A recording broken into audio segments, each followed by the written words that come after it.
একজন আবৃত্তি শিল্পী হতে গেলে তার কি কি গুণাবলী থাকতে হবে? আবৃত্তি যদি করতে হয় তাহলে উচ্চারণ শিখতে হবে। উচ্চারণের রীতিমালা আছে একটা, সেই নিয়ম কানুনগুলো জানতে হবে। বাংলাদেশে আবৃত্তির যত প্রতিষ্ঠান, সেই হারে কি আবৃত্তি শিল্পী তৈরি হচ্ছে?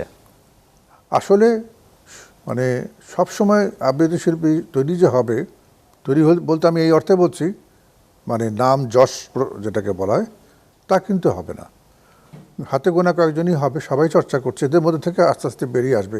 কোন নামেতে ডাকবো আল্লাহ, কোন নামেতে ডাকবো আল্লাহ, সব নামই তো মিষ্টি মধুর, আওয়ালাখের জাহির বাতেন, মঈদ মতিন গনি গফুর, আল্লাহু আল্লাহু আল্লাহু আল্লাহু।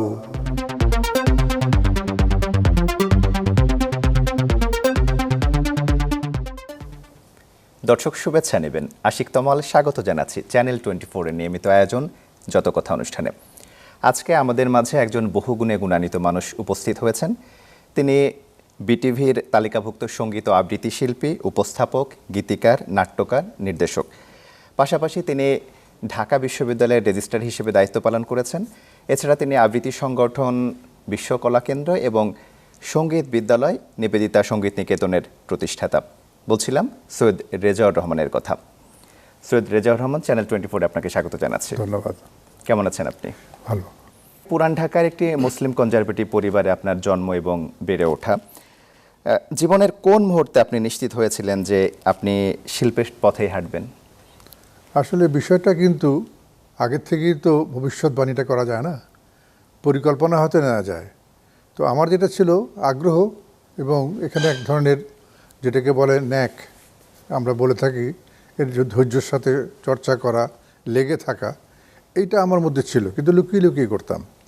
প্রথম জীবনে যখন আমি গান শুরু করি, থাকতাম আজিমপুর সরকারি কলোনিতে বাবার চাকরির সুবাদে, এবং সেখানে ফজরের আজানের সময় আমার বাবা নামাজ পড়ার পর মর্নিং ওয়াকে যেতেন। ওই ফাঁকে আমি হারমোনিয়ামটা বগলে নিয়ে চলে যেতাম পাশে কমিউনিটি সেন্টারে, সেখানে রেয়াজ করার জন্য। তো এরপরে যেটা হলো যে আমার বাবা দেখে ফেললেন যে এরকম প্রতিদিন বের হই, কিন্তু হাতে আমার একটা কিছু থাকে। প্রশ্ন করে বসলেন, তুমি কী ব্যাপার, কোথায় যাও, কী করো? তখন বুঝলাম নিশ্চয়ই তিনি দেখেছেন, সত্যি কথাই বলে ফেললাম। তখন বললেন, এটা কি স্কুলে যেই শিখতে হয়? আমি যে শেখার বিষয়ে গুরুমুখী বিদ্যা, কাজে একজনকে গুরু ধরতে হবে। তখন বললেন, ফজরে যে উঠো, নামাজ পড়ো, নামাজটা কিন্তু নিয়মিত পড়বে। তো তাতে একটু আশ্বস্ত হলাম, নামাজও পড়া শুরু করলাম, সাথে সাথে গানের চর্চাও। এভাবেই কিন্তু শুরুটা আমার। আপনি 1977 সালে নিবেদিতা সঙ্গীত নিকেতন এবং 1992 সালে আবৃত্তি সংগঠন বিশ্বকলা কেন্দ্র প্রতিষ্ঠা করেন। এই দুটি প্রতিষ্ঠার ক্ষেত্রে আপনার স্বপ্ন কী ছিল? মূলত আমি তো পড়াশোনা করতাম, বিশ্ববিদ্যালয়ে পড়াশোনা করতাম, কিন্তু আমি তার সাথে চালিয়ে যেতাম এই সমস্ত চর্চাগুলো, সাংস্কৃতিক চর্চা। দেখতাম যেগুলো শিখতে যেয়ে কিন্তু বেশ কিছু প্রশ্ন আমার কাছে আসতো, যে প্রশ্নের উত্তরগুলো আমি সমাধান খুব সহজে পেতাম না। কিন্তু যখন শিখতে শুরু করলাম, আস্তে আস্তে আস্তে আমার কাছে অনেক সহজবোধ্য হয়ে গেল। তখন আমি ভাবলাম যে এই বিষয়গুলোকে সঠিকভাবে, মানে পদ্ধতিগতভাবে প্রশিক্ষণের প্রয়োজন আছে। তাহলে খুব সহজে হয়তো আবৃত্তির কথা যদি বলি, সংবাদ উপস্থাপনার কথা বলি, অথবা উপস্থাপক তৈরি করার জন্য, একই সাথে সংগঠক যদি বলি, সব কিছুর জন্য শিক্ষা দরকার। আগে শিখতে হবে, বাকি কাজ পরেরটা, তাই না? স্বপ্ন দেখলেই হবে না, পরিকল্পনা করলে হবে না, না হলে আমরা চর্চা না করি, পড়ে উড়ে যাবে, কল্পনাটা থেকে যাবে। তো সেইখানে আমি 1977 সালে গানের কাজটি প্রথম শুরু করলাম। শিক্ষার দেখলাম যে আমাদের দেশে তখন সেই সময় যাদেরকে নিয়ে আমি পেয়েছিলাম, আধুনিক গানের শিল্পী মাহমুদুন নবী, ফারুক আহমেদ, মোহাম্মদ আলী সিদ্দিকী, তারা আসতেন, তাদেরকে নিয়ে প্রতিষ্ঠান চালাতাম। ওস্তাদ ইয়াসিন খান, ওস্তাদ ওমর ফারুক, আখতার সাদবানী সাহেব, ওস্তাদ, এনাদের মতো তখন গুণী ব্যক্তিরা কিন্তু সঙ্গীত চর্চার মধ্যে আসতেন, শেখাতেন। তাদের তো আপনারও গুরু? আমার সরাসরি গুরু ওস্তাদ ইয়াসিন খান, ওস্তাদ আমিনুল ইসলাম সঙ্গীত প্রভাকর, যিনি লখনৌ থেকে এসেছিলেন এবং সঙ্গীত প্রভাকর ছিলেন, ওনার কাছে বেশি দিন সময় ছিলাম আমি। আর ওমর ফারুক সাহেবের কাছে একটি রাগ শিখেছিলাম, আর ওস্তাদ ইয়াসিন খান সাহেবের কাছে শিখেছিলাম। তো আমার একটা দুর্ভাগ্য, ইয়াসিন খান সাহেব একটা পর্যায়ে আমাকে বললেন আমার বাবার কাছে, অর্থাৎ ওনার ওস্তাদ গুল মোহাম্মদ খাঁ, তার কাছে তোমাকে নিয়ে যাব, ওনার কাছে তুমি শিখবে। তো যখন আমি গেলাম, ওনাকে দেখলাম যে উনি বিছানায় না, উনি মাটিতে শুয়ে আছেন, অর্থাৎ উনি অসুস্থ। তো আমি নিচেই বসলাম, সালাম করলাম দোয়া নেওয়ার জন্য। তখন উনি ইয়াসিন খান সাহেব বললেন যে বাবা, ওরা উর্দুতে কথা বলতেন, বললেন যে এটা আমার ছেলে সন্তান, একে আপনার কাছে আমি দিতে চাই, একে শেখাবেন। উনি খুব খুশি হলেন, বলে যে আচ্ছা তোমাকে শেখাবো, আমি তো অসুস্থ এখন, তো সুস্থ হলে তোমাকে শেখাবো। কিন্তু সেই শেখাটি আমার হয়নি। তার কিছুদিন পরে উনি ইন্তেকাল করেন। ডাগর ঘরানার অন্যতম উত্তরসূরি তিনি। তো ওদের এইভাবে কিন্তু আমার উচ্চাঙ্গ সঙ্গীত শেখা। নজরুলগীতির ক্ষেত্রেও কিন্তু আমি যাদের সান্নিধ্যে আসার সুযোগ পেয়েছিলাম, অনুপ ভট্টাচার্য, তিনি রবীন্দ্রসঙ্গীত করতেন, নজরুলগীতি করতেন, কিন্তু সুরও করতেন আধুনিক গানের। এইভাবে আমার চর্চাটা এগিয়ে যেতে থাকে আর কি। একটু আবৃত্তি নিয়ে কথা বলি। একজন আবৃত্তি শিল্পী হতে গেলে তার কী কী গুণাবলী থাকতে হবে? প্রথমেই বলবো, এই উচ্চারণটা যারা আবৃত্তি করেন তারা সঠিকভাবে করতে পারেন না। অনেকেই বলে আবৃত্তি, মানে বৃত্তিটাকে আলাদা উচ্চারণ যদি করি, বৃত্তি সাথে জুড়ে দিলে আবৃত্তি, কিন্তু আবার আবৃত্তি করবেন আমাকে বলা হয়। তো আবৃত্তি যদি করতে হয় তাহলে উচ্চারণ শিখতে হবে। উচ্চারণের রীতিমালা আছে একটা, সেই নিয়ম কারণগুলো জানতে হবে। আমি কেন ধ্বনিগুলোকে আমরা বিভ্রাট হয় সেই কারণ জানতে হবে। আমাদের 7টি ধ্বনি নিয়ে কাজ করে, অ, আ, ই, ইউ, ও, এ, এ। এই যে ধ্বনি, 7টা ধ্বনি কিন্তু বাংলা যতগুলো ভাষা আছে সবগুলোর মধ্যে প্রকাশ পায়। ধ্বনি বিভ্রাটের কারণে উচ্চারণে বিকৃত হয়। প্রমিত উচ্চারণ বলতে আমরা যেটা বুঝি, সেই ক্ষেত্রে কিন্তু ধ্বনিটাই আমাদেরকে সমস্যার সৃষ্টি করে। আমি যদি সেটা জানতে পারি বা জানাতে পারি, তাহলে একজন আবৃত্তি শিল্পী হতে প্রথম ভিত্তিটা তার কথা তো তাকে বলতেই হবে। বাচিক শিল্প বলতে যেটা যতগুলো শিল্প আছে তার মধ্যে আবৃত্তি একটি আছে। আমি যদি কথা বলি, আমি হয়তো শিল্পী হব না, আবৃত্তি শিল্পী হব না কোনো নাটকের শিল্পী, সঙ্গীত শিল্পী হব না, কিন্তু কথা তো বলতে হবে আমাকে। আমার কথা হচ্ছে কথাই কবিতা। কাজে কথা যদি আমি ভালোভাবে বলতে না পারি, আমি যদি কথা দিয়ে মুগ্ধ করতে না পারি, তাহলে আমার পক্ষে কোনোভাবে কোনো বাচিক শিল্পের সাথে সম্পর্ক রেখে লাভ হবে না। সেই জন্য আমাকে চর্চা করতে হবে, চর্চা, চর্চা এবং চর্চা। পাশাপাশি যদি বলে অনুষ্ঠান উপস্থাপনা বা সংবাদ উপস্থাপনা, মঞ্চের অনুষ্ঠান উপস্থাপনা, সবগুলো কিন্তু আলাদা আলাদা ধাপ। যারা আসলে এই দিকে আসতে চায় তাদের কোন কোন বিষয়গুলোতে গুরুত্ব দিতে হবে? প্রথম সংজ্ঞার দিকে যদি আমি মানে ব্যাকরণ সংজ্ঞায় যাব না, উপস্থিত থেকে উপস্থাপনা তাৎক্ষণিকভাবে।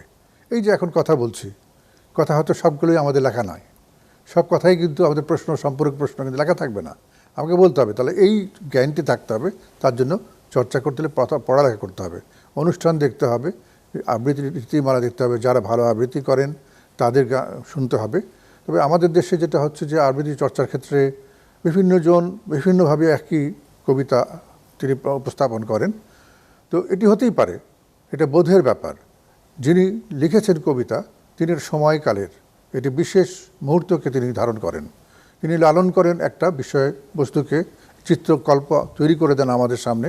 এখন আমি যদি তার চিত্রকল্পটাকে বুঝতে না পারি, নির্বোধের মতো থাকি, তাহলে কিন্তু সেই কবিতাটাকে আমি আত্মস্থ করতে পারবো না।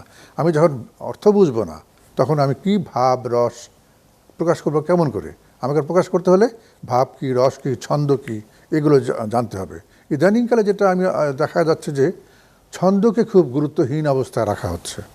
একজন কবি যখন কবিতা ছন্দের মধ্যে লেখেন, অনেক কষ্ট করে লেখেন, নানা ধরনের ছন্দ আছে, ছন্দ যদি পতন ঘটে তাহলে সেটি কবিতা হবে না, মানে কবিতা আবৃত্তি হবে না আর কি। তো অনেক ক্ষেত্রেই অনেকেই আবৃত্তি করার ক্ষেত্রে সেই ছন্দকে গুরুত্ব দেন না, আবেগটাকে বেশি গুরুত্ব দেন, চড়া গলায় করেন, কিন্তু প্রয়োজন নাই। আমি বললাম যে কথাই কবিতা, আমরা যেভাবে কথা বলি, কবি কথা লেখে তো সেভাবে আবৃত্তিটাও সেটাকেই মাথায় রেখেই করা আমি মনে করি উচিত। এবং সেই বিষয়ে জোর দেওয়া হলে একজন শিল্পী খুব সহজে স্বাচ্ছন্দ্য বোধ করবে যে আমি যেভাবে কথা বলবো সেটাই আমার আবৃত্তি হবে। মঞ্চে কবিতা আবৃত্তি বা মঞ্চে অনুষ্ঠান উপস্থাপনা বলে বা টেলিভিশনে উপস্থাপনা বলে পোশাক একটা গুরুত্বপূর্ণ বিষয়। পোশাক নির্বাচন বিষয়ে যদি জানাতেন। পোশাকটা তো আসলে একটা গুরুত্বপূর্ণ বিষয়, কারণে আমি আজকে যদি কোনো একটা শোকের অনুষ্ঠানে যাই, জমকালো একটা জামা কাপড় পরে গেলাম, সে যদি আমি ছেলে হই, আমি সেরকম স্যুট টাই পরে যে এমন হয়ে গেলাম, আমি মনে করি সেটা আসলে মানায় না। আবার আমি ঈদের বা পূজার কোনো অনুষ্ঠানে যাচ্ছি, সেখানে সাদা মাটা একটা কোনো কিছু না পড়ে জাঁকজমকপূর্ণ একটা কিছু পড়া, সেটি কিন্তু আমার অনুষ্ঠানের সাথে মানায়। তো এভাবে যদি আমার বিষয়টা চিন্তা করি, তাহলে পোশাকের গুরুত্ব যথেষ্ট বেশি। এখন আমি কোন অনুষ্ঠানে কীরকম পোশাক করব, অনুষ্ঠানটা কিসের, কোন বিষয়ে অনুষ্ঠান হচ্ছে, রবীন্দ্রসঙ্গীত যদি হয় তার সাজ হবে একরকম, নজরুল হলে হবে একরকম, আধুনিক গান হলে হবে। এখন ব্যান্ড সঙ্গীতের যদি উপস্থাপনা করতে যাই, তাহলে সেক্ষেত্রে কিন্তু আমি ওইভাবে যদি না যাই, তাহলে ব্যান্ডের ঠিক উপস্থাপনা হবে না। একই সাথে শব্দ প্রক্ষেপণ বলে একটা কথা আছে, হ্যাঁ, সেই ক্ষেত্রেটা ভয়েস থ্রোয়িং, এটি আমাকে জানতে হবে আমি কোথায় করছি, মঞ্চে করছি নাকি টেলিভিশনে করছি নাকি বেতারে করছি। বেতারে করলে আমার মঞ্চটা কেমন হবে বা আমার ধারণটা কেমন হবে, যে আমার ভয়েসটা একরকম হবে, আমাকে কেউ দেখছে না, আমার কথা শুনেই বুঝে যাবে আমি কী বলতে চাচ্ছি। মঞ্চে যখন যাব সবচেয়ে কঠিন জায়গা সেখানে, কারণ দর্শকের সাথে আমার সরাসরি কন্ট্যাক্ট হচ্ছে, আই কন্ট্যাক্ট থেকে আমার বডি ল্যাঙ্গুয়েজ সব কিছু কিন্তু তারা দেখছে, আমি লুকাবার কিছু নেই।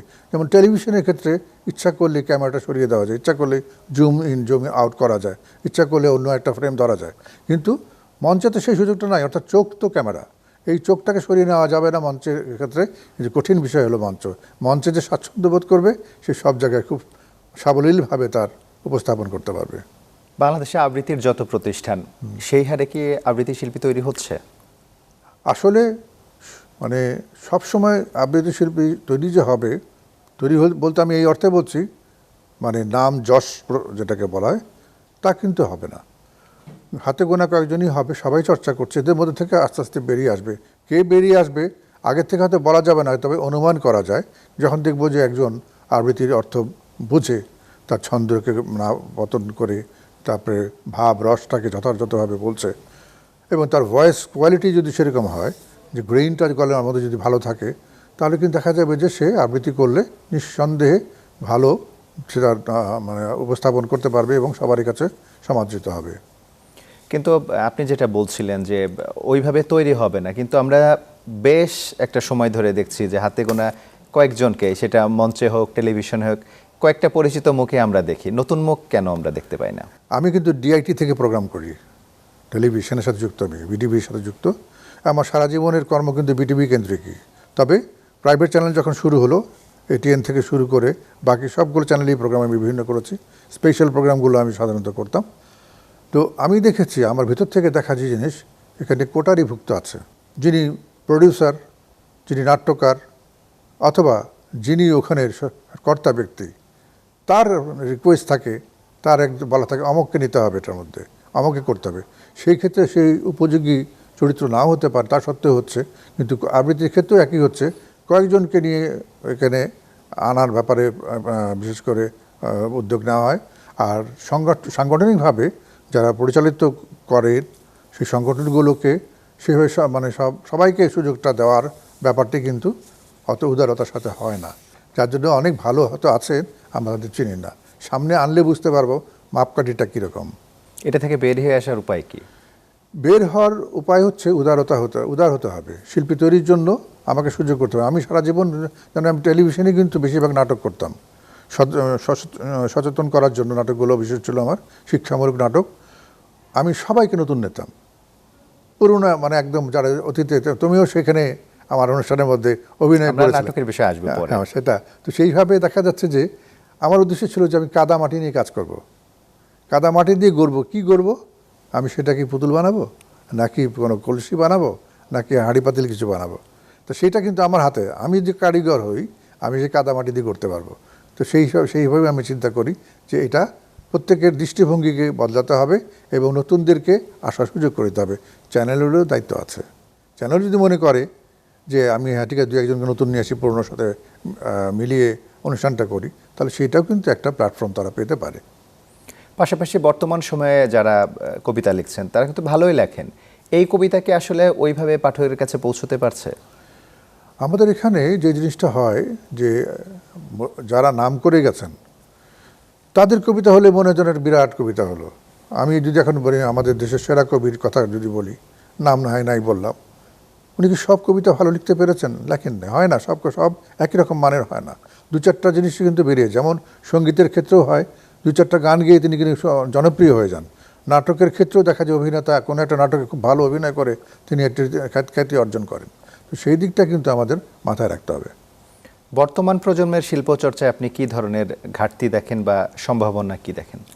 ঘাটতির কথা তো কিছু বলেই ফেললাম, যে এই দৃষ্টিভঙ্গির ঘাটতি আছে চর্চার ক্ষেত্রে। একটা কথা এখন আমার যেটা মনে হয়, আমি যখন বিশ্বকলা কেন্দ্রে শুরু করি 1992 সালে, তার কয়েকদিনের পরেই আমি চিন্তা করলাম যে সংবাদ উপস্থাপনের একটা বিষয় এখানে সংযোজন করব। মূলত আবৃত্তি শেখানো হতো, তো আমি সংবাদ উপস্থাপনের কোর্সটা চালু করলাম। তো টিএসসি কেন্দ্রে যে সমস্ত সংগঠনগুলো ছিল তারা আমাকে বলতো, আপনি এটা আবার কী নিয়ে শুরু করলেন? আমি জানি একটা সময় আসবে খুব শীঘ্রই যখন অনেক ডিমান্ড হবে আমরা সেই অনুযায়ী কিন্তু উপস্থাপক পাবো না সংবাদ পাঠ করার মতো। একসময় তো পাঠ ছিল, এখন তো পাঠ না, সংবাদ উপস্থাপন করা হয়। সেই দিক থেকে এটা শৈলী অনেক অনেক পরিবর্তন হয়ে গেছে। সেই আমলের বিষয়গুলোকে ভেঙে নতুন একটা আঙ্গিকে সাজানো হচ্ছে। এখন কারিগরি বিষয়টাও কিন্তু অনেক উন্নতি হয়েছে। সেই কারিগরি বিষয়ের জ্ঞান তো তাদের পেতে হবে। তাহলে সেই বিষয়গুলো করতে হলে আমাদেরকে প্রাতিষ্ঠানিক দিকে যেতে হবে। এই প্রাতিষ্ঠানিক দিকে গেলেই আমরা কিন্তু প্রত্যেকে নিজেকে সমৃদ্ধ করতে পারবো, এবং সমৃদ্ধ হলে আমি তখন একটা প্রতিষ্ঠানে গিয়ে বলতে পারবো আমি অডিশন দিতে চাই। এখন প্রথমেই ভাবি যদি আমার জ্যাক আছে কিনা, প্রথমটা ভেবে নিলে হবে না। আমাকে ভাবতে হবে যে আমি ঠিক আছে কিনা, আমার দ্বারা সম্ভব হবে কিনা। আগে নিজের আত্মবিশ্বাস এবং সেই জায়গায় অবস্থান করতে হবে। তারপর যদি আমরা সেই জায়গাটায় যাই, নিশ্চয়ই আমাকে ফেলে দেওয়ার সুযোগটা থাকবে না। অনেকে হয়তো বা জানেন না যে আপনি প্রথম, এখন কিন্তু ঢাকা শহরে অনেক অনেক প্রতিষ্ঠান, আপনি প্রথম সংবাদ উপস্থাপনার প্রশিক্ষণ শুরু করেন। সেটা সত্যি কথাই। এবং আমি কিন্তু এই প্রসঙ্গটি বলতে চাই, আজকে এই আমার সামনে যে অ্যাঙ্কার যে ব্যক্তিটি রয়েছে আমারই হাতে গড়া, সেই প্রতিষ্ঠানের, ওখানে আরও অনেকজন শেখাতেন। তো সেই সময় শুধু বলার কথা না, আরও আগের থেকে যারা ছিল, আমি সম্প্রতি আপনার হাতে একজন খুব জনপ্রিয় উপস্থাপক রোকসানা আঞ্জুমান, সে ঢাকা বিশ্ববিদ্যালয়ের ছাত্রী ছিল, এবং তাকে আমার হাতে গড়া। এবং সে কিন্তু খুব ভয় পেত। আমি তাকে বলতাম তুমি তোমার সব কিছু ঠিক আছে, ভয় কমাতে হবে প্রথম। তার যে একটা তাকানোর একটা অ্যাঙ্গেল আছে, একবার দেখবেন যে হেপে টাকা একটুখানি, সেটা আমি তাকে বলতাম তোমার কিন্তু এই বিষয়টা মুদ্রা দোষ, তোমাকে এটা চেঞ্জ করতে হবে। কারণ ক্যামেরায় লুকটা সবচেয়ে বড় জিনিস। সেটা এখনও তার স্টিল রয়ে গেছে, খুব ভালো করছে যদিও। এরপরে যদি বলি, এখানেই তো গাজীর সাথে দেখা হলো। এখন গাজী কিন্তু আমাদের ওখানেই রিপোর্টার হিসেবে তার প্রশিক্ষণটা শুরু হয়েছিল। আমরা কিন্তু সেখানে সংবাদ উপস্থাপন শেখাই না, রিপোর্টার কীভাবে হতে হবে সেটাও শেখাই। ধারাভাষ্যকারও কিন্তু আমরা তৈরি করেছি। আমি নিঃসন্দেহে আমরা গর্ব অনুভব করতে পারি যে বাংলাদেশ বেতারের ধারাভাষ্যকার আনোয়ার কবিরও কিন্তু আমাদের হাতে তৈরি করা। এবং যতগুলো চ্যানেল আছে প্রত্যেকটা চ্যানেলে বিশ্বকলা কেন্দ্রের একজন না একজনকে পাওয়া যাবে। আমি তাদেরকে যখন অনিয়ারে দেখি বুকটা ভরে যায়, মনটা ভরে যায় যে না, এটা এই জিনিসগুলো এরকম এটিএনের মধ্যে আছে। আর বিটিভিতে ছিল এক সময় রীতা, সে এখনও 21 মনে চালায়।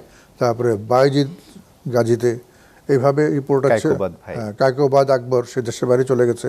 সামিউল আজম এসএ টেলিভিশনে ছিল, এরা সব সিনিয়র মোস্ট প্রেজেন্টার ছিল এইভাবে। আর উপস্থাপনার দিকে যদি বলি, নিগার সুলতানা বাংলাদেশ টেলিভিশনের একজন অনুষ্ঠান উপস্থাপক হিসাবে বেশ নাম করেছিল, এবং সে কাজ করতো। আসলে সবাই নাম কিন্তু মনে পড়ছে না, কারণ কম দিন তো হলো না। হয়তো তারা যদি এই অনুষ্ঠান দেখে বললো আমার নামটি বললো না, তো আমি আগেই পড়িনি, সবারই নাম মনে নাই। তবে দু একটা কথা বলার প্রসঙ্গে চলে এসছে, সেগুলো বলে ফেললাম। টিএসসি, ঢাকা বিশ্ববিদ্যালয়ের টিএসসিকে বলা হয় সাংস্কৃতিক চর্চার প্রাণকেন্দ্র। সেখানে অসংখ্য সংগঠন আছে। পরিবর্তিত বাংলাদেশে কি আপনার মনে হয় যে সাংস্কৃতিক চর্চা থমকে গেছে? এখানে একটা আমার উপলব্ধি, কারণ আমার ব্যক্তিগত কতগুলো মতামত আমি বলতে কখনো কুণ্ঠাবোধ করি না। ওখান প্রতিষ্ঠানগুলো মূলত ছাত্ররা তারা নিজস্ব উদ্যোগে তৈরি করে। হয়তো তারাই কদিন আগে শিখেছিল, তারাই প্রশিক্ষক হয়ে গেছে। প্রশিক্ষকের মানদণ্ডের দিক থেকে বিচার করা হয়, সব প্রতিষ্ঠানে সেই ধরনের প্রশিক্ষক নাই। তো প্রশিক্ষক যদি না থাকে, তাহলে আমি কি করে একজন শিল্পী তৈরি করব? এটা হলো আমার ব্যক্তিগত মতামত। যতগুলো সংগঠন আছে সবগুলোই যে এরকম তা না, কোনোটার মধ্যে আছেন বেশ কয়েকজন পুরনো ব্যক্তি আসেন, যারা এখনও আমাদের সাথেও ছিলেন, ওদের ওখানেও হয়তো যান। তবে এই ব্যাপারটায় তাদের নিজে হয়তো এক ধরনের রিজার্ভেশন, যেটাকে বলা হয় যে বাইরের থেকে যদি আমি একজন খুব প্রমিনেন্ট ব্যক্তিকে নিয়ে আসি, সেক্ষেত্রে তার একটা ব্যয়ের ব্যাপার থাকে, সম্মানী দেওয়ার ব্যাপার থাকে। হয়তো সেটি ব্যাপারটি তারা চিন্তা করে। কঠিনভাবে বলতে হয় যে মানটাকে যদি আমার মেনে চলতে হয়, তাহলে মানসম্পন্ন প্রতিষ্ঠানের কথা যদি বলতে হয়, তাহলে সেখানে আসতে হবে কী শেখাচ্ছে, কারা শেখাচ্ছে, এবং তার সিলেবাসটা কী, কোন পদ্ধতিতে শেখাচ্ছেন, এইগুলো কিন্তু অবশ্যই আসতে হবে। না, কিন্তু আগে দেখতাম, যেটা আমরা নিজেরাও করেছি, দিবসকেন্দ্রিক যে অনুষ্ঠানগুলো হতো, সেগুলো কি হচ্ছে এখন? দিবসকেন্দ্রিক অনুষ্ঠানগুলো যেগুলো হয় মূলত বলেছিলাম যে কতগুলো মানে এটা কোটারিভুক্ত হয়ে গেছে। তারা করলে, তাদেরকে দিয়ে করানো হলে ভালো হয়, তাদেরকে দিয়ে করাতে হবে। তো সেই দিক থেকে সবাই সুযোগ পায় না। মানে অনুষ্ঠানই তো হচ্ছে না। অনুষ্ঠান হচ্ছে না এখন এই মুহূর্তে, হয়তো একটুখানি রাজনৈতিক সার্বিক পরিস্থিতি একটু অন্যরকম। সেই কারণে কিন্তু সংস্কৃতি চর্চার জন্য একটা সুন্দর পরিবেশ দরকার হয়। একটা সুস্থির পরিবেশ যদি না হয়, গান গাইতে গাওয়ার সময় যদি আমার পাশ দিয়ে একটা হইচই হয়, আমি গান গাইতে পারবো না। তো সেই পরিবেশ কিন্তু তৈরি একটু হবে। আমি সবসময় অপটিমিস্ট, আশাবাদী। আমি মনে করি সামনে নির্বাচন এবং সেটি সুষ্ঠু হলে এবং পরবর্তী পর্যায়ে একটা পরিবেশ আসবে, এই সাংস্কৃতিক প্রতিষ্ঠানগুলো তাদের চর্চার একটা সুযোগ পাবে এবং ক্রমান্বয়ে দেখা যাবে যে আবার এখন যে ঢিমের তেতলা চলছে সেই জায়গা থেকে বেরিয়ে আবার কলকাকলিতে মুখরিত হয়ে উঠবে, পদচারণে মুখরিত হবে নতুনদের এবং নতুন নতুন শিল্পী তৈরি হবে। আপনার অসংখ্য কাব্যগ্রন্থ আছে, তার মধ্যে অন্যতম শাস্ত্রীয় সঙ্গীত গ্রন্থ সুরের ধারা, কাব্যগ্রন্থ কলমের কথা এবং গৌরবোজ্জ্বল ঢাকা বিশ্ববিদ্যালয় অন্যতম। পাশাপাশি কবিতা সংকলনে আপনার বেশ কিছু রয়েছে, তার মধ্যে যদি বলি যে মুক্তিযুদ্ধের কবিতা, অনুষ্ঠানে আবৃত্তির জন্য কবিতা এবং বিশেষ করে আপনি শিশুদের আবৃত্তির জন্য একটি কবিতার সংকলন করেছেন। এটা কেন দরকার ছিল? আচ্ছা, তাহলে বলতে হয় আমি এনটিভির একটা শিশু কিশোরের সাংস্কৃতিক প্রতিযোগিতা সারা বাংলাদেশের জাতীয় পর্যায়ে হয়েছিল। সেখানে আমাকে ওরা বিচারক হিসেবে রেখেছিল। আমি 2-3টি বিষয়ের উপরে ছিলাম। সমস্ত বিভাগে যে তখন ওই বিচার কার্যগুলো আরও কয়েকজন ছিলেন, তাদেরকে নিয়ে কাজ করেছিলাম। তো আমার কাছে যেটা মনে হচ্ছে, শিশুদের জন্য যে কবিতাটা যদি সেটা আবৃত্তি না করে, বড়দের যেটা বয়স্কদের জন্য সেই কবিতা সে যদি আবৃত্তি করে, তাহলে সে কিন্তু সেই বোধের জায়গাটা আসতে পারবে না। তেমনি গানের ক্ষেত্রে আছে, উচ্চাঙ্গ সঙ্গীতের ক্ষেত্রে বেশিরভাগ বন্দিশি তো হিন্দিতে, পিয়া বিনা এরি মোহে নিদ নাহি আয়। বাংলা যদি বলি, আমার প্রিয়া ছাড়া রাতে বেলা ঘুম আসছে না, ছোট্ট শিশু যদি সেটি গান গায়, এটা একটু বেমানান লাগে, তাই না? তো এরকমভাবে যদি বলি কবিতার ক্ষেত্রে একটা প্রেমের কবিতা পড়ে যাচ্ছে ছোট্ট একটা শিশু, এর সাথে একটা খুব ভয়াবহ চিত্র আমার কাছে ধরা পড়েছে। সেটা হলো, ওই দেখা যায় তাল গাছ, ওই আমাদের অভিনয় আনা, ওইখানেতে বাস করে কানা বগিচ্ছা। আমি এটা দেখলাম, দেখার পর আমি পরে বললাম যে তুমি যেটা শিখেছো, কে শিখেছে? আমাদের আমুক নাম বললো যে আমাদের এখানে উনি শেখান। তো আমি দেখো, কবিতা কিন্তু অভিনয় জিনিস না। যেটুকু অভিনয় হবে গলার মাধ্যমে, ভাব রসের মাধ্যমে হবে, তুমি সেটুকু বলতে পারো, কিন্তু ওই অঙ্গভঙ্গি ফিজিক্যাল যে নড়াচড়া যেটা, সেটা কিন্তু করতে পারবে না। তো এই বিষয়গুলো মাথায় রেখে তখন ভাবলাম যে তাহলে এটাকে যদি আমি সামনে নিয়ে আসতে পারি শিশু কিশোর আবৃত্তি চর্চার জন্য, শেখার জন্য একটা বই, সেখানেও কিন্তু নিয়মকানুন সবই আছে, বড়দের মতন। নিয়মটা তো আর সবার জন্য আলাদা না, ছোটদের জন্য একটা নিয়ম তা না, উচ্চারণ নীতি একই। আমরা কোনটাকে, যেমন অব্যাহত সবাই বলবে, আমি অব্যাহত নেগেটিভ একটা অর্থ, অব্যাহত, অব্যাহত দ্বিতীয় উচ্চারণ হবে না। আর সামনে আসছে একটা আমাদের বাংলার যে বিষয় নিয়ে কথা শুরু করেছিলাম, একটা দিবসটি হলো আন্তর্জাতিক মাতৃভাষা দিবস। কজন প্রেজেন্টার, কজন এটা আবৃত্তিকার মাতৃ বলে গুণে যদি দেখা হয়, দেখবে যে 90% জানে না। মাতৃ দ্বিতীয় উচ্চারণ তো হবে না, ত্রিয়ের উচ্চারণ কখন দ্বিত্ব হয় না, ফলার উচ্চারণ হবে। যদি আমি মা ত্রির উচ্চারণ ত্রি না, ত্রি থেকে ত্রি, আর মা যদি যুক্ত করি মাতৃত্ব, নেতৃত্ব। আর নেত্রী যদি বলি রিকার দিয়ে নেত্রী হবে, আর নেত্রী দ্বিত্ব উচ্চারণ করলে ফলা দীর্ঘি করতে হবে। তাহলে এই যে কমন ব্যাপারটা, আন্তর্জাতিক মাতৃভাষা দিবস উপলক্ষে আয়োজিত আজকের অনুষ্ঠান, এটা আমরা সবাই বলছি। তো এটা কিন্তু আমাদের চিন্তা করতে হবে। আরও একটা বিষয় আমি বলি, সরেয়া বলে তো কোনো নাই। স্বরবর্ণ ব্যঞ্জনবর্ণ বোঝাবার জন্য সুবিধার সাথে সরেয়া বলে, আসলে আ। তাহলে আমাদের সারা বাংলাদেশে যে শিক্ষাটা, পাঠশালা তো এক সময় ছিল, এখন প্রাথমিক বিদ্যালয়গুলো, এখানে উচ্চারণ তো খুবই বিভৎস, সেখানে শোনা যায় না, অনেক উচ্চারণ, অনেক ধরনের ঘাটতি আছে। সেই প্রাথমিক পর্যায়ে যদি সরকারিভাবে এবং একই সাথে বেসরকারি পর্যায়েও যদি উদ্যোগ নেওয়া হয়, যে এই শিশুদেরকে আমরা প্রথম থেকেই শুদ্ধ, যেটাকে বলি আমরা আবার প্রমিতও বলি, সেই উচ্চারণগুলো শেখাবো, তাহলে কিন্তু আমাদের বাংলা ভাষার উচ্চারণ দিকটা অনেক সমৃদ্ধ হবে, আমরা অনেক ভালোভাবে কথা বলতে পারবো। আমরা দেখতে পাচ্ছি যে আপনি বেশ কিছু আপনার গ্রন্থ নিয়ে এসেছেন। এখান থেকে কি আমরা আপনার কোনো কবিতা আবৃত্তি শুনতে পারি কিনা? হ্যাঁ, এখানে তো কবিতা অনেক আছে। আমি আসলে ওই সম্প্রতি খুব অল্প সময় আগে, আপনার লেখা হতে পারে বা অন্য কোনো কবির, আমি একটা লিখছিলাম, লেখা অবস্থাতেই এটা নিয়ে হাতে করে নিয়ে চলে এসেছি। এটি সেই জন্য আমাকে একটু দেখে দেখেই পড়তে হবে। এটা সাম্প্রতিক আমাদের সবচেয়ে আলোচিত যে ঘটনা সেটি হচ্ছে জুলাই ৩৬ জুলাই। হ্যাঁ, আমরা সেখান থেকে আমাদের নতুন একটা স্বপ্ন বাস্তবায়নের দিকে এগিয়ে যাচ্ছি এবং নতুন একটা ভোরের আলো আমাদের সামনে আসছে।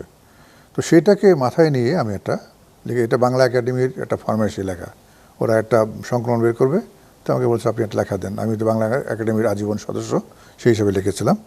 তো অনেক লেখাটা বড়, সবটুকু বলবো না, আমি যতটুকু সম্ভব হয়। রক্ত করবীর নৈবেদ্য।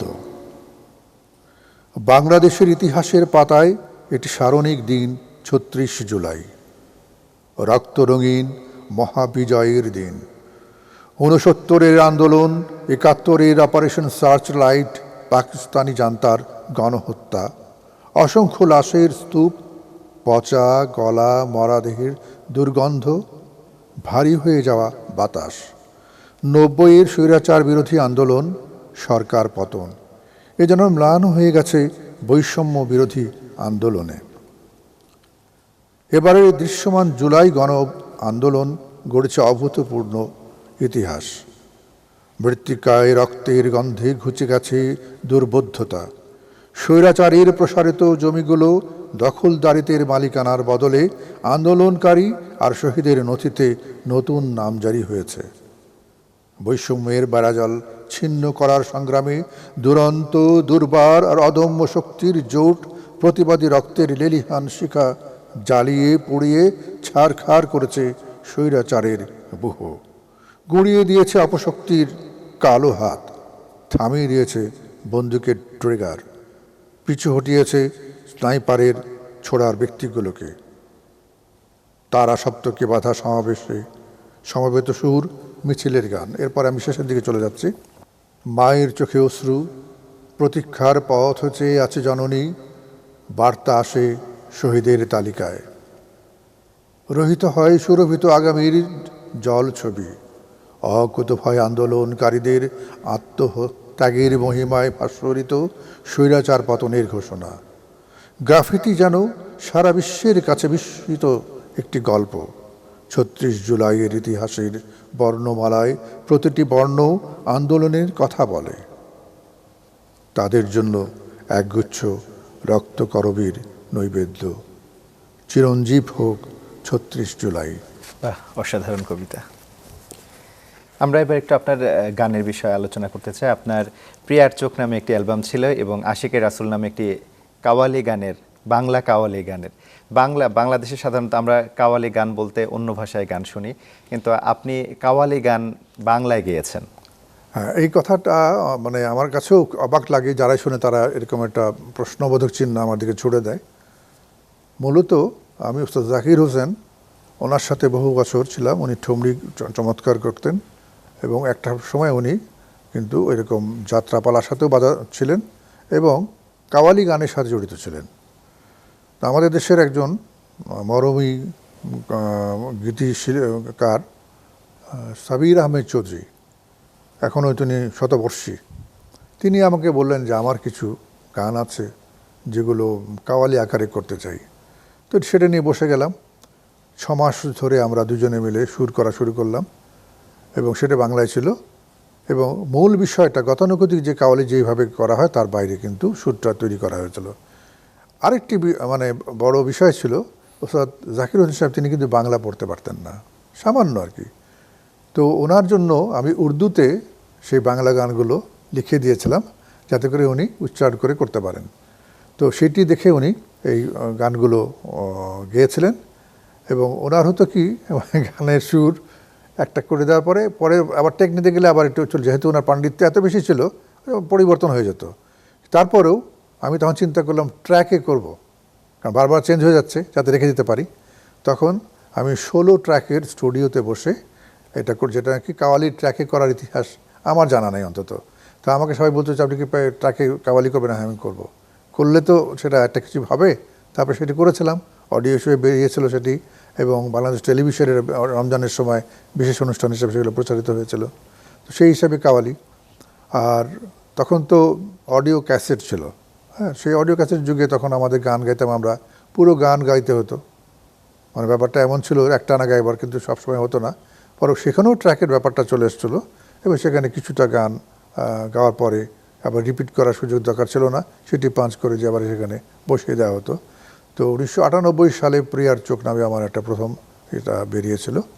পরবর্তী পর্যায়ে বিভিন্ন ধরনের মানে অন্যদের সাথে মিলে টিলে গান করেছিলাম আর কি। সেখানে একটা গান আছে যে গানটা শুনলে ঢাকা বিশ্ববিদ্যালয়ে পড়া অনেক শিক্ষার্থীরই পুরনো স্মৃতি মনে পড়ে যাবে, এখনো এখানে এলে তোমাকেই মনে পড়ে এই কলা ভবনে। হ্যাঁ, ওইটা একটা তখন ভেবেছিলাম ওইরকম, ওই যে কফি হাউজে সেই আড্ডাটি আজ আর নেই। তো সেটি আমার লিখেছিলাম আমার এক বন্ধু শহীদুজ্জামান স্বপন, এবং ওইটাকে শুরু করে তখন মানে এই গানটা করেছিলাম। আরেকটি যেহেতু বিশ্ববিদ্যালয়ের কথা মনে হলো, আমি যখন ছাত্র ছিলাম তখন তো প্রেম ভালোবাসা ছিল, এখনও আছে, অতীতেও ছিল, ভবিষ্যতেও থাকবে। আমি ওই ক্লাসের গ্যাপের সময় দেখতাম একটি মেয়ে ওই করিডোরের মধ্যে দাঁড়িয়ে থাকতো। তো তখন কি ছেলে মেয়ের সংখ্যা কম ছিল, তো দূরের থেকে দেখতাম। তো 2-3 দিন দেখার পর মনে হলো সে কারোর জন্য প্রতীক্ষায় রয়েছে। তো তাকে নিয়ে একটা গান তৈরি করলাম। করিডোরে সেই মেয়েটি একা একা একা একা হাঁটছিল, পরনে ছিল তার লাল শাড়ি, তার আঁচলখানি দুলছিল। মানে আমি দূরের থেকে যা দেখছিলাম তাই দেখেই তার উপর একটা গান আমি করেছিলাম। তো এইভাবে কিন্তু হঠাৎ করে গান কিছু এসে যায়। আর আমি যে খুব নিয়মিত লিখি তা কিন্তু না, ফরমাইশি কাজ করি খুব বেশি। রোমান্টিক গান যেমন লিখেছেন, পাশাপাশি আপনি মহান আল্লাহর 99টা নাম নিয়েও গুণবাচক একটি গানও গেয়েছেন, যে বা লিখেছেন যে কোন নামেতে ডাকবো আল্লাহ, সব নামই তো মিষ্টি মধুর, আওয়ালা খের জাহের বাতেন, মঈন মতিন গনি গফুর, আল্লাহু আল্লাহ। এটি আসলে আমাদের যে নামগুলো আছে, আমাদেরকে বলা হয় আল্লাহ তাআলার এতগুলো নাম আছে। তো আমরা কয়েকটি নামই কিন্তু নামাজের সময় সূরার মধ্যে পাই বা ইমাম সাহেবরা বলেন। তো আমি ভাবলাম যে সুরের মধ্যে কি করে ফেলা যায়। তো ফেলতে ফেলতে যে দেখলাম যে ছন্দের ব্যাপার তো আছে। তো আমি প্রায় 90টা নামের মতো আমি সেখানে অ্যাকোমোডেট করতে পেরেছিলাম। সেখানে শুধু কোন নামেতে ডাকবো আল্লাহ, সব নামই তো মিষ্টি মধুর। তা আমি একটু সুরে করি, শুনি।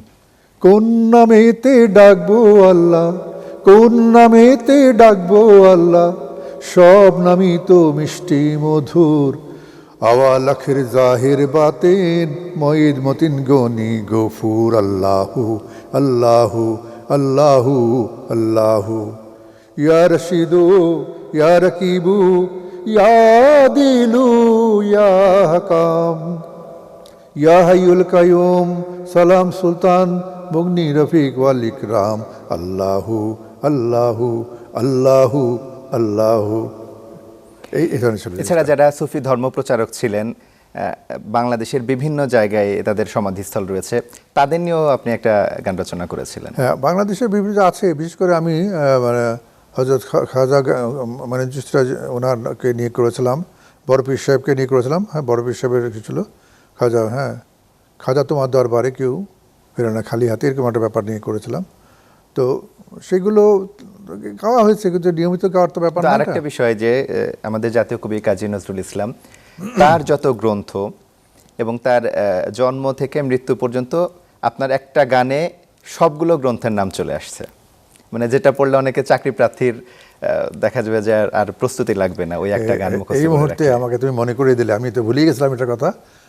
আমি ভাবলাম যে একটা জীবনীকে কীভাবে নিয়ে আসা যায়, সেই ভাবনা থেকেই এটা করা।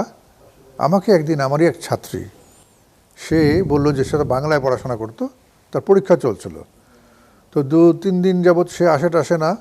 একদিন এসে বলে যে স্যার, আমার একটা বিরাট উপকার হয়েছে। আমি কী উপকার? বলছে আপনার যে এটা ছিল না গানটা, সেই গানটা মধ্যে যা কিছু ছিল আমি না ভুলে গেছিলাম। তো আমাকে প্রশ্ন যেটা ছিল আমি গানটা গুনগুন করে গাচ্ছি। এমন সময় আমার টিচার এসে বলে, এই ক্লাসের মধ্যে তুমি গান গাচ্ছ কেন? তখন ও বলে স্যার, আমি আসলে কিছুই না, আমি এই গানটার মধ্যে ওই উত্তরটা লুকিয়ে আছে, আমি সেটা মনে করার জন্যই সুরে সুরে করলে আমার মনে পড়ে যাচ্ছে, সেজন্য করছি আমি। হ্যাঁ, তো এই দিক থেকে এই যে কথাটা মনে করেছে, আসলে সত্যি তাই। আমার এই কাজটি বেশ একটা বড় ধরনের ভালো লাগার জায়গা আর কি। আপনি 1986 সালে আমিকার চলচ্চিত্রে সঙ্গীত পরিচালক হিসেবে কাজ করেছিলেন, সেখানকার অভিজ্ঞতা একটু শেয়ার করবেন। সৈয়দ মাহিদুল ইসলাম, উনি একজন খুব নামকরা একজন নাট্যকার ছিলেন। তো ওনার সাথে একটা ব্যক্তিগত যোগাযোগ ছিল, পরিচয় ছিল। হঠাৎ করে তিনি এসে বললেন যে আমার একটি ছবি করছি আমি, সেই ছবিতে আপনাকে সঙ্গীত পরিচালনার দায়িত্ব করতে হবে। আমি যে আমার অত অভিজ্ঞতা নাই। সেও নাচরবান্দা, আমিও মানা করি। শেষ পর্যন্ত যাই হোক আমি কাজে হাত দিলাম। তো সেখানে সেই এটা তারই ছিল অসাধারণ একটা, মানে এটা কিন্তু কমার্শিয়াল কোনো ছবি ছিল না। তো আমি বললাম যে আমার কিছু স্বাধীনতা দিতে হবে, যেহেতু আপনি কমার্শিয়াল ছবি না, তাহলে সেখানে আমি ক্লাসিক্যাল ব্যাপারটা নিয়ে আসবো। এবং সেখানে ছিল যে একজন শিল্পী ছিল, তো আমি শিল্পীকে আমি গান গাবো, ওস্তাদ গুরুর কাছে গান গাবো। তো সেইটাকে যে পিওর ক্লাসিক্যাল একটি গানের কিছু অংশ আমি জুড়ে দিয়েছিলাম। তো এটা আমার কাছে মানে একটা ভালো লাগার জায়গা যে তিনি আমাকে স্বাধীনতা দিয়েছিলেন, আমি আমার কাজ করার সুযোগ পেয়েছিলাম। এটা বার্লিনে যাওয়ার কথা ছিল, তো পরবর্তী পর্যায়ে গিয়েছিল কিনা আমার ঠিক আর মনে নাই। এই হিবে চলচ্চিত্রের কাজটি করেছিলাম। আপনি তো মুক্তিযুদ্ধ ভিত্তিক দুটো স্বল্পদৈর্ঘ্য চলচ্চিত্র নির্মাণ করেছিলেন, একটা হলো যন্ত্রণার জঠরে সূর্যোদয় 2004 সালে এবং 2007 সালে স্বপ্ন সমাধি। সে বিষয়ে যদি একটু বলতেন। যন্ত্রণার জঠরে সূর্যোদয়, কঠিন একটা নাম। জঠরটা হলো পেট আর কি, হ্যাঁ। তো সেখান থেকে সূর্যোদয়টা আমাদের যে কষ্টগুলো ছিল, যন্ত্রণা জমেছিল উপনিবেশিক শাসনের সময় থেকে শুরু করে তদানীন্তন পূর্ব পাকিস্তানের শাসন আমলে নিপীড়িত, নিঃশেষিত, নিষ্পেষিত ছিলাম আমরা। সেখান থেকে আমরা স্বাধীনতার একটা আস্বাদ পাওয়ার জন্য ব্যাকুল ছিলাম। সেই সময়ের একটা ঘটনা চিত্রায়ন করলাম এবং সেখানে কিন্তু ঢাকা বিশ্ববিদ্যালয়ের অপারেশন সার্চ লাইট নামে একটা মানে অভিযান চালিয়েছিল তৎকালীন পাকিস্তান জান্তারা। সেই সময়টি আমার চোখে দেখা। আমি তখন ঢাকা বিশ্ববিদ্যালয়ের কাছাকাছি আজিমপুর কলোনিতে ছিলাম। বস্তিগুলো দাউ দাউ করে জ্বলছে, গুলি টুলি হচ্ছে ইত্যাদি আবার। তখন ওই প্লটটাকে মাথায় রেখে এবং সাথে আরও আনুষঙ্গিক কিছু জুড়ে করে আমি ওইটা করেছিলাম। আর আরেকটি কথা যেটা বলা হলো যে স্বপ্নদোলা, তাই না? স্বপ্ন সমাধি। স্বপ্ন সমাধির এটি হলো আমার এক বন্ধু, আমার ক্লাসমেট ছিল, তারা মুক্তিযুদ্ধে গিয়েছিল। কেমন করে গেছে, তখন স্কুল মাত্র এসএসসি পরীক্ষা দেবে। তারা যখন গেল, যুদ্ধ করলো। 16ই ডিসেম্বর স্বাধীনতার একটা মানে বড় দিন ছিল সেদিন, যে বিকালবেলাটার দিকে 4টার কাছাকাছি, 4টা 5 সম্ভবত হবে, স্পোর্টস তৎকালীন ময়দানটার নাম ছিল, এখন সরদি উদ্যান। সেখানে নিয়াজি বাহিনী আত্মসমর্পণ করবে। তো বুড়িগঙ্গা পার হচ্ছিল কেরানীগঞ্জ থেকে একদল মুক্তিবাহিনী, তারা ঢাকায় প্রবেশ করতো, বিভিন্ন দিক থেকে আসছিল। সেখানে আমার সেই বন্ধুটি ছিল এবং সাথে অন্যান্য মুক্তিযোদ্ধারাও ছিল। তাদের অ্যামুনিশন ছিল ভারী বোঝা সব। তো যেই মুহূর্তে বললো যে এই মুহূর্তে এখনই আমাদের নিয়াজি বাহিনী আত্মসমর্পণ করেছে যৌথ বাহিনীর কাছে, আনন্দে তারা উল্লাস করা শুরু করলো, তাদের ফায়ার শুরু করলো, ব্ল্যাঙ্ক ফায়ার। লাফালাফি করতে যেয়ে নৌকাটা উল্টে চলে যায়, বুড়িগঙ্গার মধ্যে তলিয়ে যায়। তার মধ্যে 6 জনের সলিল সমাধি হয়। এই ঘটনাটাকে, বাস্তব ঘটনাটাকে মাথায় রেখে আমি ওইটা করেছিলাম আর কি। আপনি বেশ কয়েকটি মঞ্চনাটকে নির্দেশনা দিয়েছেন, তার মধ্যে আমি দুটো একটু অন্যতম বলি, যেখানে কোনো ডায়লগ ছিল না। একটা হচ্ছে দৃশ্যপটে দৃশ্যাবলী, যেখানে পুরা বাংলাদেশটাকে তুলে ধরা হয়েছে, ভাষা আন্দোলন, মুক্তিযুদ্ধ থেকে শুরু করে বাংলার প্রাকৃতিক দৃশ্য, সব মাছ ধরা, ঢেকিতে ধান বানা থেকে শুরু করে সব কিছু আপনি তুলে ধরেছেন। পাশাপাশি আরেকটি ছিল শতকের পথে ঢাকা বিশ্ববিদ্যালয়। ঢাকা বিশ্ববিদ্যালয়ের প্রতিষ্ঠাকাল থেকে 90 বছর বয়স পর্যন্ত। ঢাকা বিশ্ববিদ্যালয়ে তখন 90 বছর প্রতিষ্ঠাবার্ষিকী পালিত হলো যে বছরে, সেই বছরে এটি মঞ্চস্থ হয়। এই বিষয়ে যদি একটু বলতেন। বিষয়টা হচ্ছে এরকম হয়েছিল, আমার কাছে মনে হলো যে বাংলাদেশের যে ইতিহাসটা কথায় কথায় আমরা বলি, সুরে সুরে বলি, অভিনয় করে ডায়লগের মাধ্যমে বলি। তো আমি পুরো জিনিসটাকে নিয়ে আসবো নির্বাক, এবং এটা কিন্তু অনেক কঠিন, খুবই কঠিন, এবং এটা এক্সপেরিমেন্টাল একটা ব্যাপার ছিল আমার জন্য এবং কঠিন একটা চ্যালেঞ্জ ছিল। আমি ভেবেছিলাম এটা করব, অনেকেই বুঝবে না, কিন্তু যখন তারা চিন্তা করবে যে কি বলতে চাচ্ছে, ইশারা ভাষা বলে একটা ভাষা আছে না, সেটা কিন্তু অভিনয় যখন করছে তখন আমার ব্যাকগ্রাউন্ডে আমার কবিতা আবৃত্তি চলছে, মিউজিক চলছে। তো সবচেয়ে চ্যালেঞ্জিং এটা ছাড়াও যারা অভিনয় করতে, যারা করেছিল সবাই নতুন, জীবনেও তারা অভিনয় অজানা না, এবং অনেকবার মঞ্চস্থ হয়েছে। এবং সেইটি যখন করে, এবং সরদি উদ্যানের মধ্যে যখন জাগরণী একটা ক্যাসেটের উদ্বোধনী হচ্ছিল, জাগরণের গান, সেইখানে 7 দিনব্যাপী অনুষ্ঠানে, উদ্বোধনী অনুষ্ঠানে একটা দিন আমাদের এটা মঞ্চস্থ হয়েছিল। তখনকার দিনে যারা খুব নামগুলো আর নাই বললাম, তারা ছিলেন, তারা এটা অবাক হয়ে গেছে, এটা কেমন করে সম্ভব। মানে মঞ্চের মধ্যেই প্রতি মুহূর্তে চেঞ্জ হচ্ছে, কিছুক্ষণ পর, মানে প্রতি মুহূর্তে যেই আসছে সে একটা আলাদা সিকোয়েন্স নিয়ে আর একটা ক্যারেক্টার নিয়ে সে ঢুকছে, কিন্তু ব্যাকগ্রাউন্ডে আমার আবৃত্তি চলছে। সুযোগ নাই ভুল করার, সুযোগ নাই টাইম ল্যাপস করার, একেবারে মেপে মেপে কাজ করতে হবে। সেইগুলো সেই ছোটো ছোটো ছেলে মেয়েদের থেকে আরম্ভ করে বড়দের একেবারে নবীন তাদের মধ্যে ঢুকিয়ে দেওয়া এটা কঠিন কাজ ছিল, বাট এটা করে আমি আত্মতৃপ্তি ছিল আমার খুব, যে না কিছু একটা হলো।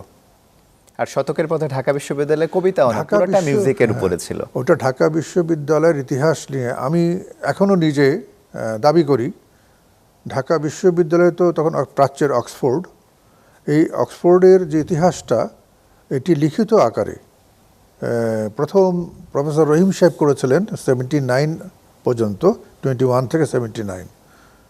এরপরে কিন্তু কোনো কিছু আসে নাই। তো আমার মাথায় আসলো যে আমি যতদিন থাকবো প্রতি দিবসের সময় একটা করে কি নতুন কিছু করা যায় কিনা।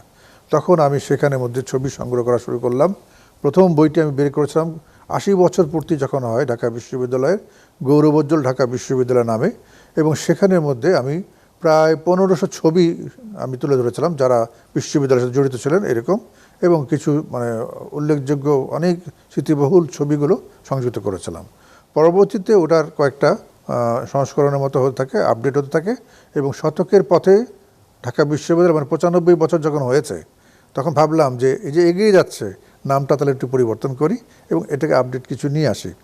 এমন রেয়ার ছবি আছে যেখানে, যেমন 1912 সালে ঢাকা বিশ্ববিদ্যালয় প্রতিষ্ঠার সময় যে কমিটিটা ছিল Nathan committee, barrister Nathan committee, তার একটি ছবি আমি প্রথম 80 বছর সময় আমি প্রকাশ করলাম। জনসম্মুখে এই প্রথম একটা ছবি আসলো ঢাকা বিশ্ববিদ্যালয়ের প্রতিষ্ঠায় কারা কারা ছিলেন সেই মেম্বাররা। আমাকে ঢাকা বিশ্ববিদ্যালয়ের স্বনামধন্য একজন প্রফেসর ইতিহাসের, তিনি আমাকে প্রশ্ন করলেন যে আরে আমি এত ইতিহাস নিয়ে নাড়াচাড়া করলাম, আমি লন্ডন মিউজিয়ামে গেলাম, লাইব্রেরিতে গেলাম, এই ছবি আপনি কোথায় পেলেন? আমি সেটা তো বড় কথা না, কথাটি হলো যে ছবিটা আমাদের অমান্য দলিল। তো এভাবে কিছু ছবি আছে সেখানে, যেমন 25শে মার্চ থেকে 27শে মার্চ পর্যন্ত ঢাকা বিশ্ববিদ্যালয় এলাকায় নিধন চলেছিল, শিক্ষক ছাত্র কর্মকর্তা নিধন। সেই সময় কিন্তু কারফিউ শিথিল হওয়ার পরে অনেকগুলো লাশ নিয়ে নামাজে জানাজা হয় এই ঢাকা বিশ্ববিদ্যালয় মসজিদের এখানে, কফিনগুলো, তার দুর্লভ ছবি 7টা 8টা কফিন সামনে, সেই ছবিটা আমার কাছে আছে, সেটি আমি ছাপিয়েছিলাম।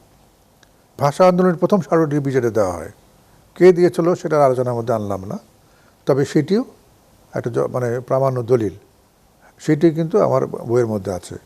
এমন অনেক ঘটনা আছে যে ঘটনাগুলো ঘটেছে কিন্তু অনেকে বিস্তৃত হয়ে গেছে, সেই ঘটনাগুলো নিয়ে এসছে। আমি আরেকটি কাজ এই প্রসঙ্গে বলি, আমাদের ঢাকা বিশ্ববিদ্যালয়ে 20 জন বুদ্ধিজীবীর নাম সম্বলিত একটা তালিকা আছে, সেখানে 19 জন বুদ্ধিজীবীর ছবি আছে, তার সম্পর্কে অনেক তথ্য আছে, একজনের নাই, ছিল না।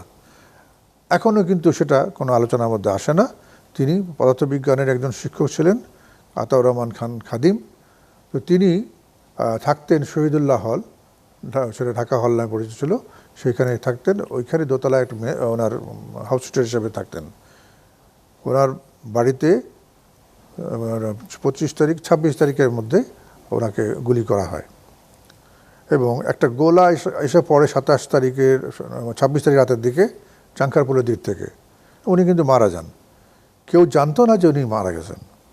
10 দিন পার হয়ে যাওয়ার পরে একটা পর্যায়ে পচা লাশের গন্ধ যখন বের হয়, তখন কিন্তু অনেক, যখন তো কেউ ছিল না, খুঁজতে খুঁজতে একদিন একদম মরে পড়ে আছে, আঞ্জুমান মফিদুল ইসলামকে দিয়ে সেই লাশটি নিয়ে যাওয়া হয়।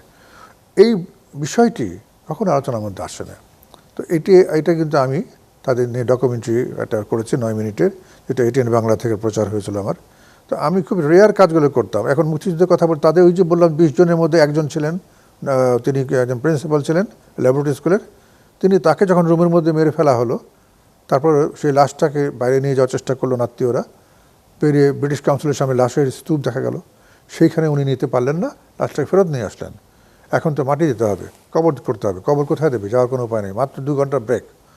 বাড়ির পিছনে তিতাস গ্যাসের একটা লাইন খোঁড়া হয়েছিল, ওইটার মধ্যে চাপা দিয়ে দিয়েছিল বিছানার চাদরটাকে মুড়িয়ে। সেটা কিন্তু পূর্ব পশ্চিম না, উত্তর দক্ষিণ। আমি 30 বছরের ইতিহাস যখন ঢাকা মানে মুক্তিযুদ্ধ ঢাকা বিশ্ববিদ্যালয়, তখন ওটাকে সামনে নিয়ে আসলাম যে আজ পর্যন্ত সেটি কিন্তু পূর্ব পশ্চিম হয় নাই। আমার এই কথা বলার পর দেখলাম যে না, কর্তৃপক্ষ সেটি পরে আবার যে করে হোক এটাকে একটা সিস্টেমের মধ্যে নিয়ে এসেছিল। আমরা অনুষ্ঠানের শেষ পর্যায়ে চলে এসেছি। আপনার কাছে আরেকটা বিষয় জানতে চাই যে আমাদের সমাজে শিল্পীদের প্রতি রাষ্ট্রীয় এবং সামাজিক দৃষ্টিভঙ্গি কি বদলানো দরকার? শিল্পীদের প্রতি মানে বদলাবার ব্যাপারটা কেন আসছে আমি জানি না। একজন শিল্পী তার মনের তাগিদে এবং মানুষকে মনোরঞ্জনের জন্য সঙ্গীতটা পরিবেশন করেন। তিনি চাইবেনই যে তার গানটা সবাই শুনুক। এখন এই শোনার জন্য সুযোগ, ক্ষেত্র, পাটাতন দরকার, হ্যাঁ, একটা চাতাল দরকার যেখানে সে এই কাজটি করবে। পৃষ্ঠপোষকতা দরকার আছে। আগেকার দিনে রাজা বাদশারা পৃষ্ঠপোষকতার দায়িত্ব নিতেন, তারাই করতেন। কিন্তু এখন সে রাজা বাদশার দিন নাই। এখন কিন্তু নিজেকে এগিয়ে যেতে হয়, পিছিয়ে পিছিয়ে ঘুরতে হয়, নানা কারণ আছে, নানা রকম বিষয় থাকে, তখন এগিয়ে যেতে হয়। সেই জন্য আমার মনে হয় যে এই চর্চার ক্ষেত্রে যতটা হওয়া উচিত ছিল ততটা হচ্ছে না। আমরা অনুষ্ঠান শেষ করব, তার আগে একটি গান নাকি কবিতা শুনবো? কবিতাটা শুনলাম। আমি মাহমুদুন নবীর সাথে ঘনিষ্ঠ ছিলাম। আমি প্রসঙ্গ করে বলেই ফেলি, বিটিভিতে যেহেতু প্রোগ্রাম করতাম, মাহমুদুন নবীকে নিয়ে প্রথম তার মৃত্যুবার্ষিকী অনুষ্ঠান আমি করি। কবি শামসুর রহমানকে নিয়ে নানা গল্প, নানা রকম প্রতিষ্ঠান আছে, জোট আছে না, তার মৃত্যুবার্ষিকী কিন্তু নিয়ে কেউ কোনো অনুষ্ঠান করে নাই। আমি প্রথম এবং দ্বিতীয় দুটো অনুষ্ঠান করেছিলাম বিটিভিতে, আর তৃতীয়টা করেছিলাম এটিএন বাংলায়। তো মাহমুদুন নবীকে নিয়ে যখন করি, আমার উদ্দেশ্য ছিল যে ওনাকে সামনে নিয়ে আসা যায় কিনা। এখন তো অনেককে নিয়ে করা হয়, কিন্তু মাহমুদুন নবীকে নিয়ে বিটিভিতে আর হয় নাই। চ্যানেল আই করে, যেহেতু সামিনা আছে, নোমা, সুমা, ওরা তখন খুব ছোট ছিল। তো আমার গুরুর একটা গানের কিছু অংশ সঙ্গীত সন্ধ্যার আয়োজন করেছিলেন মাহমুদুন নবীর গান নিয়ে।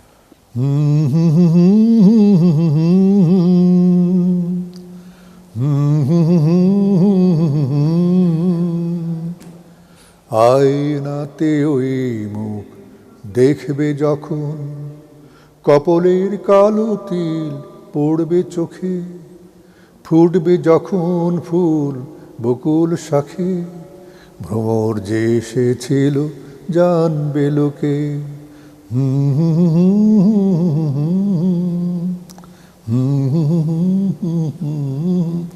তুমি তো কিছুই বলছো না। অসাধারণ। আর বলা যায় কিছু নাকি? আমরা অনুষ্ঠান একদম শেষ পর্যায়ে চলে এসেছি, এখনই অনুষ্ঠান শেষ করতে হবে। আপনাকে অসংখ্য ধন্যবাদ আমাদেরকে সময় দেওয়ার জন্য। আমিও অত্যন্ত আনন্দিত এবং প্রসঙ্গে আমি বলেই ফেলি, আমি 2016 পর থেকে কোনো চ্যানেলে, কোনো টেলিভিশনে কোনো প্রোগ্রাম করি নাই। আজকে প্রথম আমি আসলাম দীর্ঘ বিরতির পর। আমি কখনো কোথায় যে কোথায় প্রোগ্রাম করতে যাই না। যদি আমাকে কেউ বলে আসেন, যেটাই বলুক না কেন, সেটার মধ্যেই কিন্তু আমার একটা কিছুটা হলেও সামান্য হলেও দক্ষতা আছে, এটা চালিয়ে নিতে পারবো।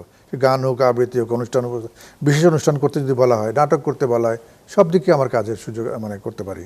যাই হোক, আমি আজকে তমাল, যেহেতু আমি আমার খুব স্নেহর একজন, একই সাথে যারা স্নেহভাজন বিভিন্ন জায়গায়, তাদেরকে আমি চাই তার উত্তরোত্তর সমৃদ্ধ লাভ করুক। চ্যানেল 24-কে আমি বিশেষ করে ধন্যবাদ এবং কৃতজ্ঞতা জানাতে চাই যে আমার দীর্ঘ বিরতিটার ভাঙন ধরিয়েছে এবং আমি আজকে আসার সুযোগ পেয়েছি এখানে। ধন্যবাদ। দর্শক, যত কথা অনুষ্ঠান আজকের মতো এই পর্যন্তই। আগামী পর্বে নতুন কোনো অতিথির সাথে নতুন কোনো বিষয় নিয়ে কথা হবে। সে পর্যন্ত ভালো থাকুন, সুস্থ থাকুন।